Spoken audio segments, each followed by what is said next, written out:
আল্লাহ নবী সাল্লাল্লাহু আলাইহি ওয়াসাল্লাম বলছিলেন, এই দুনিয়াতে যা কিছু আছে, পুরা দুনিয়াতে, তার মধ্যে আমার তিনটা জিনিস পছন্দ। কয়টা ভাই? এক নাম্বার সালাহ, এক নাম্বার নামাজ। এটা আমার চোখের শীতলতা। নামাজে দাঁড়ালে আমার হৃদয় শান্ত হয়, চোখ ঠান্ডা হয়ে যায়। এটা নবী সাল্লাল্লাহু আলাইহি ওয়াসাল্লামের পছন্দের।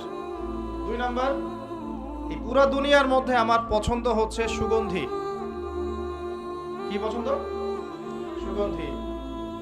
10টা টাকা যদি আর্ন করেন, 1 টাকার সুগন্ধি কিনেন, সুন্নাত।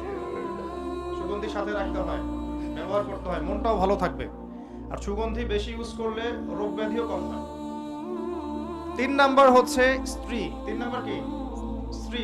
স্ত্রীরা আমার পছন্দ। নবী সাল্লাল্লাহু আলাইহি ওয়াসাল্লামের এই 3টা জিনিস পৃথিবীতে পছন্দ ছিল।